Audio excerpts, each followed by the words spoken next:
Olá pessoal, bem-vindos à nossa jornada da ferida à força, integrando as múltiplas faces da revolta. Gratidão por você estar aqui, por curtir e compartilhar este vídeo. Este tema, as revoltas, é uma forma de agregar o conteúdo e-book Dias Despertar a Sombra das Virtudes, que já está disponível à leitura na Amazon. Você também tem acesso à leitura mostra, com 30% do livro disponível para qualquer pessoa ler. Olha que maravilha! Para mais informações, é só clicar aqui no link logo abaixo do vídeo, ok? E para esse tema das revoltas, vamos iniciar então com uma introdução e logo em seguida vamos falar sobre a primeira face da revolta, a ética. Vou compartilhar então com vocês a apresentação para a gente já dar início a essa jornada maravilhosa. Então, bora lá! Então, a nossa agenda temos introdução, as faces da revolta, revoltas, fatos históricos, dicas e conclusões finais e o próximo tema. Lembrando que o próximo tema também tem a ver com o e-book A Sombra das Virtudes, ok? Bem, a revolta é uma força tão antiga quanto a própria humanidade. Ela nasce do atrito entre o que é e o que poderia ser, do choque entre a ferida aberta e o desejo da cura. Em cada época, em cada coração, a revolta assume um rosto diferente, ora silencioso, ora explosivo, ora transformador. Compreendê-la não é justificá-la, mas reconhecê-la como linguagem da alma, do espírito e da coletividade. Ao longo da jornada, vamos atravessar diversas faces, diversas revoltas. A revolta ética, que se ergue em nome da justiça, a revolta emocional, que brota das dores afetivas, a revolta existencial, que grita diante do vazio do sentido, a revolta corporal, onde o corpo protesta quando a palavra falha, a revolta herdada, transmitida de geração em geração, como cicatriz que insiste em sangrar. Temos também a revolta cristalizada, rígida e petrificada pelo tempo, a revolta silenciosa, que não explode, mas mina por dentro. Encontramos também a revolta criativa, que transforma a dor em arte, e a revolta coletiva, quando a multidão clama por mudança. Existe a revolta por si mesma, quando o sujeito se irrita apenas por estar revoltado. A revolta temperada em esperança, que aponta para a saída do labirinto. Temos também a revolta espiritual, que busca no transcendente respostas para a injustiça. A revolta paradoxal, que une contradições, gerando tanto libertação quanto aprisionamento. A revolta como identidade, que se torna marca de quem a carrega. Essas faces não são caixas distantes, mas corredores interligados de um mesmo labirinto. Quem entra nesse território descobre que cada face pode aprisionar ou libertar, cristalizar ou transformar. Percorrê-las e reconhecer que a revolta não é apenas fúria, mas também anúncio de mudança. É ferida aberta e, ao mesmo tempo, a força que pode cicatrizar. Então, essas podemos dizer que são as múltiplas faces da revolta. Bem, a pessoa que traz revolução costuma nascer ou se formar num lugar estratégico. Tem diagnóstico, horizonte, método. A revolução é projeto, não apenas fúria. É análise do problema, construção de linguagem pública, tentativa consciente de criar instituições, legislação, cultura e tecnologia que substituam aquilo que quer abolir, que precisa acabar. O revolucionário pensa em sustentabilidade, como não apenas derrubar, mas também edificar. Ele sabe, ou pelo menos deveria saber, que a vitória política sem estrutura virá vácuo que se preenche com o próprio autoritarismo que passa. Por isso que a revolução é frequentemente acompanhada por pensadores, planejadores, organizações e rituais de transição. A ética do revolucionário, quando íntegra, busca alinhar meios e fins, ainda que a história mostre que isso nem sempre acontece. Bem, a pessoa que traz revolta aparece mais como um sintoma visível de um corpo social doente. Revolta é energia imediata, grito, queima, ruptura espontânea. Ela nasce de dor, fome, humilhação, perda, violência e busca alívio no agora. Revolta não pergunta tanto o que construir depois, quanto quem vai parar isso agora. Por isso a revolta é potente para catalisar mudanças instantâneas. Quebra vitrines, ocupa praças, interrompe rotinas.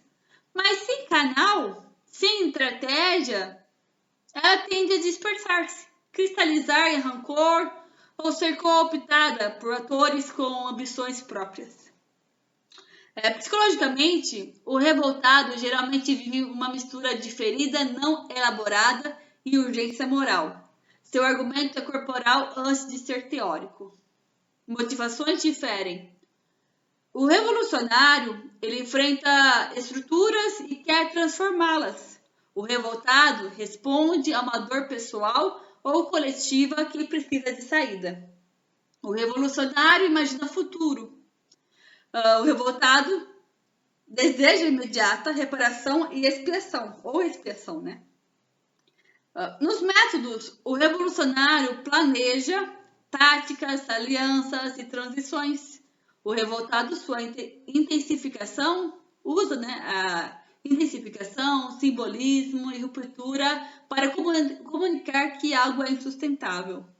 Em termos de narrativa, gente, o revolucionário conta a história do depois. O revoltado repete a história do antes, insistindo na injustiça.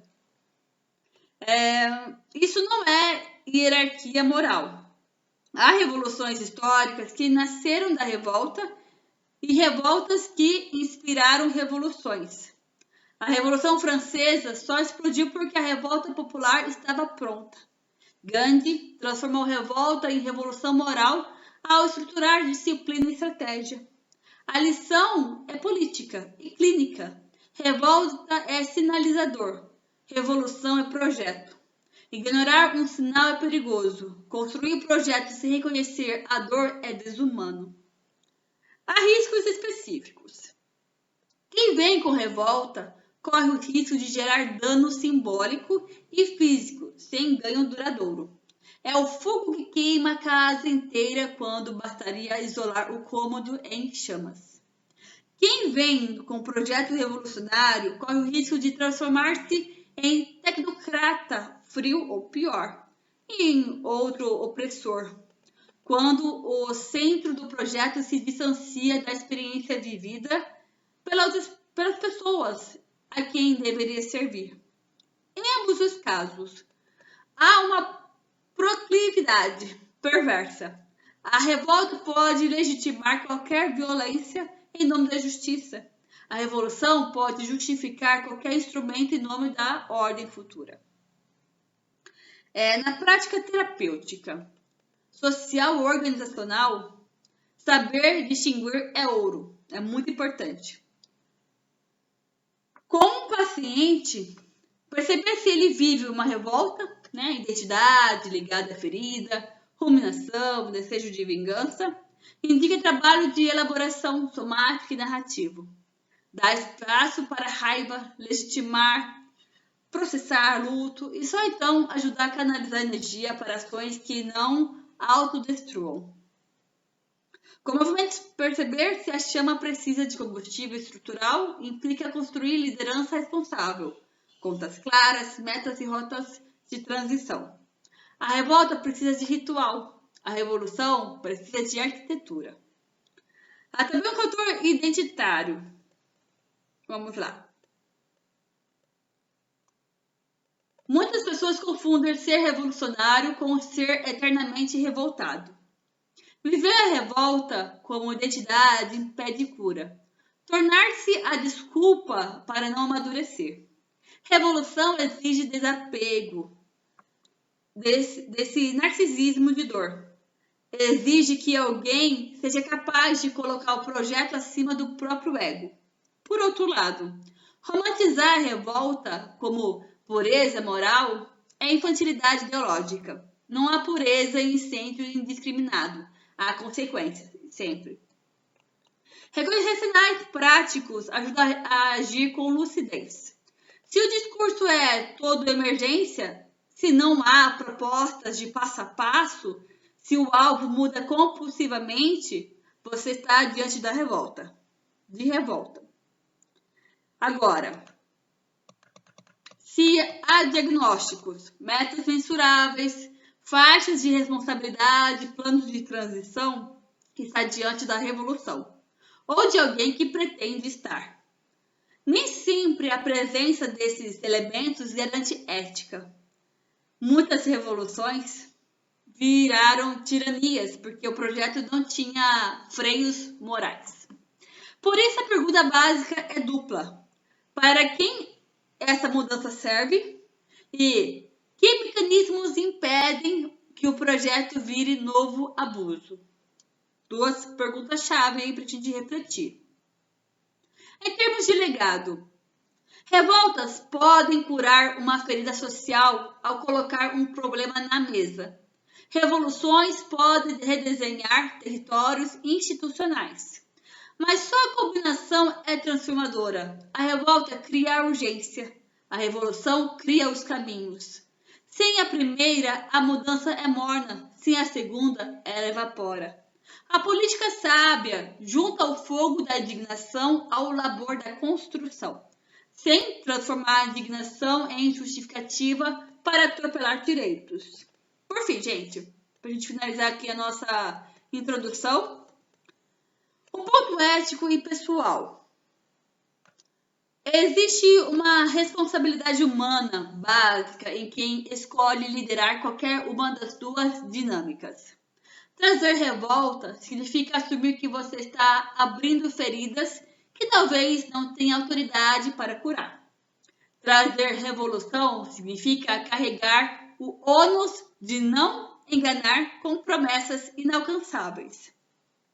A fala mais honesta que um líder pode ter é: isto dói, eu vejo a dor, aqui está o que proponho e os limites do que posso garantir. Transparência e cuidado são antídotos contra a perversão da revolta e da revolução, ok? Em resumo, gente, valorize a revolta como sinal de vida e urgência. Transforme-a quando possível em projeto com compaixão e método.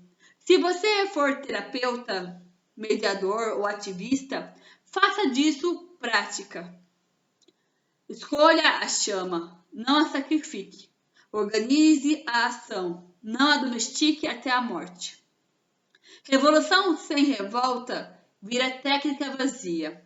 Revolta sem revolução vira espetáculo sem futuro. Ambos são necessários, desde que a pessoa que traz cada um entenda que seu papel não é glorificar a dor, mas responder a ela com responsabilidade, ok? Então, é isso nossa introdução. Vamos dar início à nossa primeira face da revolta, a face ética. Então, vamos agora abordar sobre a revolta da face ética. O que ela tem a nos dizer? Bem, a revolta ética, ela nasce quando o ser humano se depara com algo que fere não apenas o seu ego, mas o próprio senso de justiça que sustenta a vida da comunidade, em comunidade. Não se trata do eu quero frustrado, sabe? Mas do isso não deveria acontecer a ninguém. É aquela sensação visceral de indignação diante de uma exploração, de uma desigualdade, de um abuso de poder. É a revolta que ergueu quilombos, que moveu trabalhadores a enfrentar jornadas desumanas, que colocou estudantes nas ruas contra ditaduras. Sua origem está enraizada na percepção de que há um descompasso entre o que é e o que deveria ser. A função dessa revolta é proteger a dignidade e mobilizar energia para a transformação. Ela dá coragem para quebrar silêncios, enfrentar riscos e desafiar estruturas que parecem imutáveis. Sem a revolta ética, a humanidade teria se acomodado a toda sorte de opressão. É a faísca que lembra que ainda existe valor a ser defendido. No plano individual, ela serve como guardiã da integridade. O sujeito revoltado sente que, ao menos, não atraiu a si mesmo. Mas toda chama que aquece também pode queimar. O risco é que a revolta ética se transforme em prisão, quando a luta contra a injustiça vira a única lente possível. A pessoa começa a reduzir sua vida inteira a um campo de batalha. A energia moral, que antes era fogo criativo, pode virar cinza de cinismo. Muitos que se entregam à revolta justa acabam exaustos, descrentes, isolados. Outros vão ao extremo oposto, justificam qualquer violência ou autoritarismo em nome da causa, tornando-se espelhos do inimigo que combatiam. Existe ainda o risco da identidade rígida. Ser o revoltado virar profissão, rótulo, e qualquer tentativa de descanso ou prazer é vista como traição à própria luta. Então isso é realmente muito perigoso. A saída não é apagar o fogo, mas aprender a alimentá-lo de maneira sábia.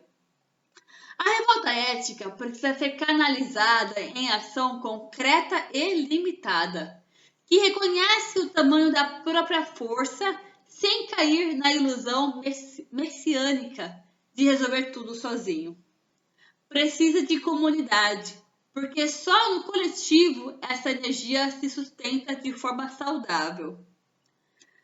Bem, também pede equilíbrio, pausas, momentos de beleza, arte, espiritualidade ou qualquer prática que regenere o corpo e a mente. Sem isso, a revolta justa se torna doença. E por fim, exige discernimento. Aceitar o que não pode ser mudado não é rendição, é estratégia. Saber onde gastar energia é tão revolucionário quanto gritar na praça. No fundo, a revolta da ética mostra que a revolta é, antes de tudo, um testemunho de esperança. Só se indigna quem ainda acredita que o mundo pode ser diferente. Então, vamos alguns questionamentos sobre essa revolta? Vai ser bem agregador para a gente. Bem, antes de finalizar esse tema, finalizar a face ética, vou deixar com vocês alguns questionamentos para vocês refletirem. O chamado interior, a semente da revolta. Por que dentro de mim não aceita o que é injusto? A dor ou a consciência? Minha revolta nasce do amor pela verdade ou da frustração por não controlar o mundo? Quando me indigno, estou servindo à justiça ou apenas a minha ferida? A ética que sigo é herdada, ensinada ou descoberta em mim? O que significa ser ético quando ninguém está olhando? Vamos para a próxima.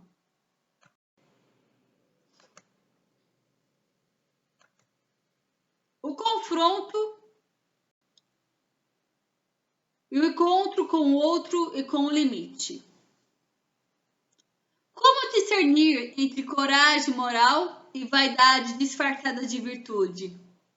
Até que ponto a revolta ética pode justificar o conflito com quem pensa diferente? É possível lutar por um bem maior sem ferir os que não o compreendem? Quantas vezes o certo se torna violência quando é imposto? Estou disposto a ser rejeitado por seguir o que considero justo? Vamos lá, ainda não acabou. Vamos questionar mais um pouquinho.